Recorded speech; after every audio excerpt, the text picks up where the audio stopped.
Back at it again, it's the guy Spence. It's time for the preseason East Texas top 10 quarterbacks. You have seen all the other positions. It's time for the signal caller. Let's look at some guys with the names to watch. A sophomore out of Dangerfield, Chase Johnson, got a chance to play some in the playoff game last year in the 5th round. Actually started and played in that game. That should be a great experience going into his sophomore year. A guy that almost made the top 10 last year, not top 10, the top 100 last year, Jack Stovall out of Spring Hill, had an over 3,000, maybe even 4,000. He had a big season last year, big statistical year, and he's coming back with some confidence. And then we've got the junior from Pleasant Grove, a guy whose season got cut off short, but very athletic, a playmaker, Corey Johnson out of Pleasant Grove. So let's get into the top 10. At number 10 is my guy, Jordan Allen, number 10, senior from Longview. He brings in about 18 games of starting experience into this senior year.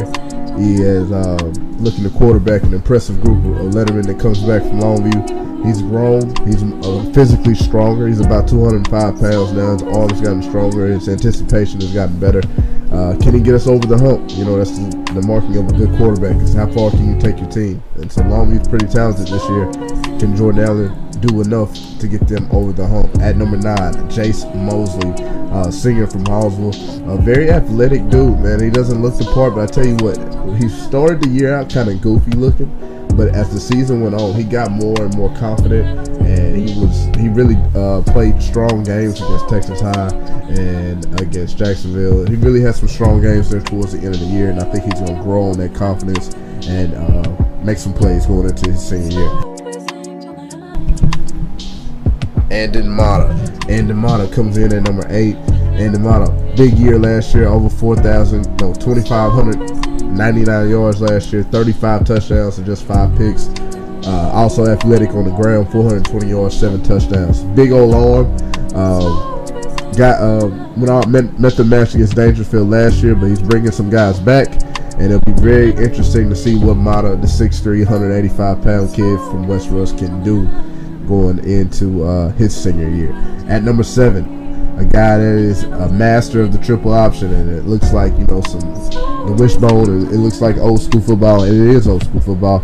But Cole Watson is an operator there. His passing isn't very impressive, but his running ability and his decision making in the option game is what makes him such a weapon for Coach Keeling now at Tatum.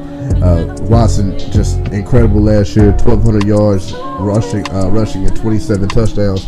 Also had 904 yards throwing and 12 touchdowns on top of that. So expect him, and that man, it's a crazy offense to stop because you never see it. And when you're really disciplined and good at it, it's a tough thing to stop. And I think it's going to be tough for people to stop Tatum and Keeling this year with Cole Watson. At number 6, Demetrius Brissett, a lightning in a bottle last year as a freshman.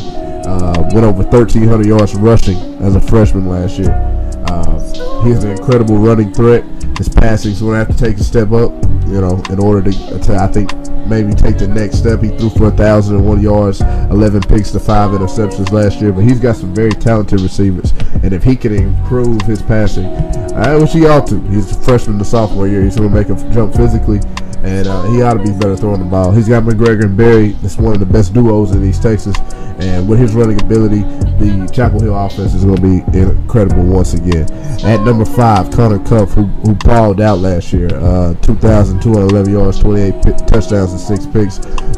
Graded out as a 90. Just didn't make the cut for the top 100 last year, but he was a very good football player. Pretty good athleticism, but he is going to make a jump. You got a hungry Carthage, man.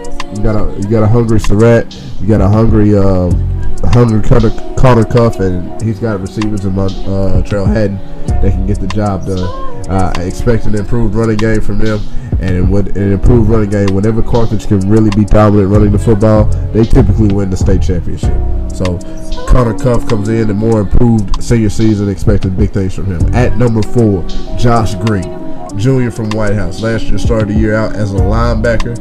This year ended the year out at quarterback. He threw for about 535 yards, 7 touchdowns, and 5 picks. Those aren't crazy numbers, but his arm is just insane. He's a guy that can throw it out there, and he's got a player he can throw it out there too, and Jermont McCoy. So when you got a guy with a big arm and you got a very athletic receiver on the edge, I think these two are destined to make big noise here in 2022. At number 3, Braden Bennett. Braden Bennett, statistically, is the best quarterback coming back. He's losing his best receiver, though. So when you lose a guy that was about 43% of your, receiving yards from the year before, it's probably going to take a little hit. He's got Jaden Horton coming back. He's got Mackenzie McGill, a strong run game to throw up play action off of. So I still think Braden Bennett is a talented quarterback, and I think he's going to have a great year. I just don't know if he's going to go as crazy as he did last year when he went for over 3,700 yards, 41 touchdowns to 9 picks. At number 2, I went back and forth all offseason long over this, but Mario Van Zant comes in here at number 2. Van Zant, impressive as a junior. Made a litany of throws last year that were just impressive. Dimes, certified dimes. But he's losing a lot. He's losing a lot of some very talented receivers, and I don't know what kid Wilson got coming back. His counterpart actually has a lot coming back, and so that's pretty much the difference between Van Zant and then Jacoby Robinson, who I got as number 1. Still, nonetheless, I think Van Zant is incredible. I think he's going to have play action pass at his advantage this year with Isaiah Ross, like he did last year with Devin Rodder, and so that's going to make for a lot of easy open throws because they're going to have to come down and try to stop Isaiah Ross too. Still think Van Zant's going to be an incredible player, but I think at number 1, Jacoby Robinson, the big 6'4", 220-pound quarterback, he's just the most impressive looking guy on this list. Committed to Boston College. He has a rocket launcher on his arm. And the thing is, Henderson, they didn't make the playoffs last year, but they lost 5 of their 6 district games, and 4 of them they lost by 10 or less. They were right there with Kilgore. They had a classic with Kilgore. They, only 1 or 2 scores away. I think with a year of experience with that coaching staff and with Jacoby, I think his numbers are going to jump through the roof. I think he does an incredible job of protecting the football. 22 touchdowns and 2 picks last year. But I just think he's going to make an incredible jump from his junior to senior year. And he's just the most physically impressive guy on this list, without question. So Jacoby Robinson at number 1. And we'll see what happens on the field this year.